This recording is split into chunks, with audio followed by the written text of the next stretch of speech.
এলাকার রাশ কার হাতে থাকবে তা নিয়ে বীরভূমে অনুব্রত মণ্ডল এবং কাজল শেখের গোষ্ঠীর মধ্যে সংঘর্ষ অব্যাহত। নানুরে যে ঘটনা ঘটল, অনুব্রত মণ্ডল ঘনিষ্ঠ একজনকে পুলিশ পরিচয় থেকে বাড়ি থেকে তুলে নিয়ে গিয়ে মারধর করা হলো। বোলপুর মহকুমা হাসপাতালে চিকিৎসাধীন তৃণমূল কর্মী। বিস্তারিত জানবো, কথা বলবো আমাদের প্রতিনিধি ভাস্কর মুখোপাধ্যায়ের সঙ্গে। ভাস্কর, কি নিয়ে গন্ডগোলের সূত্রপাত, কি অভিযোগ? দেখো সুকন্যা, ঘটনাটা ঘটেছে গত পরশু রাতে এবং যে অভিযোগ যে নয়ন শেখ, তার বাড়ি হচ্ছে নানুরে বনগ্রাম, এবং নয়ন শেখ যে অভিযোগ করেছে যে সে একটি ভিডিও পোস্ট করেছিল তৃণমূলের জেলা সভাধিপতি কাজল শেখকে নিয়ে, এবং তারপরে কিছু দুষ্কৃতী আসে যারা নিজেদেরকে পরিচয় দেয় পুলিশ হিসাবে, তারপর দরজা খুলে তাকে তুলে নিয়ে যায় এবং তুলে নিয়ে গিয়ে মারধর করা হয়। পরে রাত্রি 2টোর সময় ওই গ্রামেরই পাশে একটি মাঠ থেকে তাকে উদ্ধার করে তার পরিবারের লোকজন, এবং তাকে এই মুহূর্তে বোলপুর মহকুমা হাসপাতালে ভর্তি করা হয়েছে।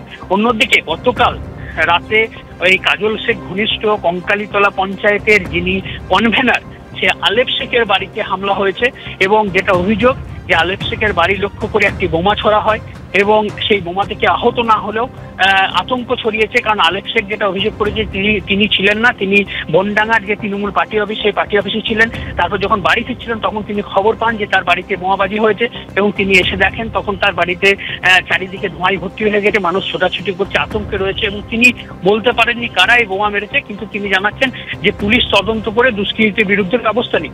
এই কঙ্কালীতলা পঞ্চায়েতেরই বোলপুরে ছিলেন যিনি উপপ্রধান, তার বাড়ি হচ্ছে বোলপুরে, সে মামুন শেখের বাড়িতে গত 1 মাস আগে বোমাবাজি হয়েছিল। এই মামুন শেখ হচ্ছে অনুব্রত ঘনিষ্ঠ, এবং তার বাড়িতে ঠিক একইভাবে একই কায়দায় বাইকে করে এসে তার বাড়িতে বোমা ছোড়া হয়েছিল। তারপর পুলিশ তদন্ত শুরু করেছিল, একজনকে আটকও করেছিল, কিন্তু তারপরে এই ঘটনা। এবার একটা জিনিস খুব পরিষ্কার যে দুই গোষ্ঠীর মধ্যে সংঘর্ষ অব্যাহত রয়েছে, এবং একাধিক জায়গায় নানুরের পাশাপাশি বোলপুর শহরেও ব্যাপক বোমাবাজি হচ্ছে। তাতে স্থানীয় বাসিন্দাদের বক্তব্য হচ্ছে যে এতে তারা নিরাপত্তার অভাব বোধ করছেন, কারণ যেভাবে রাতের বেলায় একের পর এক বোমাবাজি হচ্ছে তৃণমূল নেতার বাড়িতে, তাদের আশেপাশে যারা রয়েছেন তারা রীতিমতো আতঙ্কিত। গতকাল এই আলেপ শেখের বাড়িতে বোমাবাজি হওয়ার পর তার আশেপাশে যেসব লোকজন রয়েছেন তারা আতঙ্কিত। তাদের বক্তব্য হচ্ছে যে এইভাবে রাতের বেলায় এসে যেভাবে বোমাবাজি করছে তাদের দুষ্কৃতীদের দ্রুত গ্রেপ্তার করতে হবে এবং তাদের বিরুদ্ধে কঠোর ব্যবস্থা নিতে হবে, না হলে এই বিষয়টি নিয়ন্ত্রণ করা যাবে না। ধন্যবাদ ভাস্কর। বাগুইআটিতে প্রমোটারের ওপর হামলার ঘটনায় অভিযুক্ত তৃণমূল কাউন্সিলর সমরেশ চক্রবর্তীর জামিন মঞ্জুর করল আদালত। যদিও ঘটনার পর 2 মাস কেটে গেলেও এতদিন তার হদিশই পায়নি পুলিশ।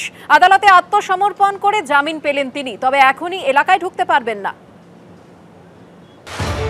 বাগুইআটিতে প্রমোটারের ওপর হামলার পর বেপাত্তা হয়ে গিয়েছিলেন, 2 মাসেও তার নাগালি পায়নি পুলিশ। অথচ সেই অভিযুক্ত তৃণমূল কাউন্সিলরই এবার শর্ত সাপেক্ষে জামিন পেয়ে গেলেন। ফের পুলিশের বিরুদ্ধে ক্ষোভ উগরে দিলেন আক্রান্ত প্রমোটার, তুললেন প্রভাবশালী যোগের অভিযোগও। সোজা কোর্টে গিয়ে স্যালেন্ডার হয়ে বেল নিয়ে নিল। পুলিশ কিছু জানতেই পারল না। পুলিশের কাছে তো 50 বার গিয়েছিলাম, মাথার উপরে অনেক বড় হাত আছে বলেই পুলিশ অ্যারেস্ট করেনি, ও তো ঘরেতেই ছিল। পুলিশের যদি সদিচ্ছাই না থাকে তাহলে কি করে ধরবে? গত বছর 15ই ডিসেম্বর দাবি মতো তোলা না দেওয়ায় বাগুইআটির প্রমোটার কিশোর হালদারকে বন্দুকের মার দিয়ে মেরে মাথা ফাটিয়ে দেওয়ার অভিযোগ ওঠে বিধাননগর পুরসভার 9 নম্বর ওয়ার্ডের তৃণমূল কাউন্সিলর সমরেশ চক্রবর্তীর দলবলের বিরুদ্ধে। তার কয়েকজন অনুগামীকে গ্রেফতার করলেও মূল অভিযুক্তকে ছুঁতেই পারেনি পুলিশ।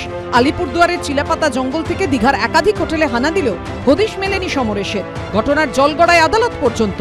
পুলিশের নিষ্ক্রিয়তার অভিযোগ তুলে এবং নিরাপত্তা চেয়ে হাইকোর্টের দ্বারস্থ হন প্রমোটার।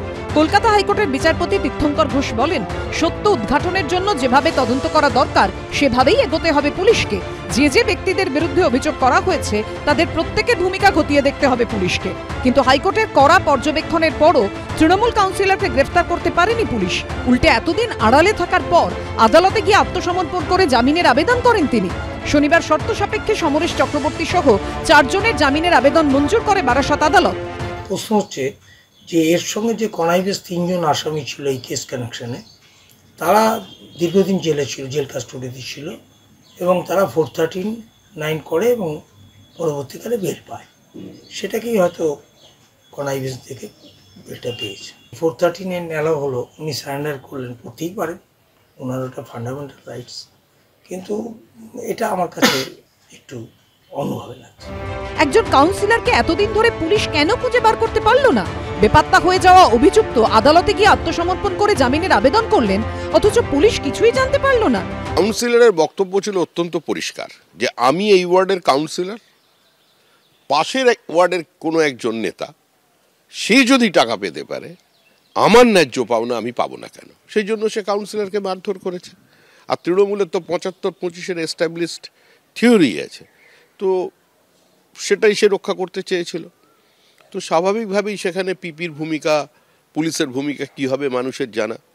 কাউন্সিলর এতদিন পালিয়ে থাকলো, পুলিশ তাকে ধরতে পারলো না, দল সহযোগিতা করলো না, তার মানে দল এটাই চায়। কোর্টে গিয়ে কোর্ট বেল দিয়েছে, তার মানে উল্টো দিক যারা ছিলেন তারা তো কেউ মানে দেখাতেও পারেনি যে তিনি মেরেছেন। অ্যাকচুয়ালি সেই কাউন্সিলর যে মেরেছেন সেটাই এখনো বিষয়টা এলো না, যেহেতু তার উপর রাগ আছে একটা বলে দেওয়া হলো। এখন কোর্ট জামিন দিয়েছেন, যে কারোর যদি আপত্তি থাকে তাহলে এত লাফালাফি না করে সেই বেলটা চ্যালেঞ্জ করতে যাক। অভিযুক্ত তৃণমূল কাউন্সিলর সমরেশ চক্রবর্তী জামিন পেলেও বাগুইআটির মামলায় চার্জশিট জমা না পড়া পর্যন্ত এলাকায় ঢুকতে পারবেন না তিনি। এ বিষয়ে প্রতিক্রিয়া নিতে যোগাযোগ করা হলেও তার ফোন সুইচড অফ ছিল। জয়ন্ত পাল, অর্ণব মুখোপাধ্যায় ও সমীরণ পালের রিপোর্ট, এবিপি আনন্দ।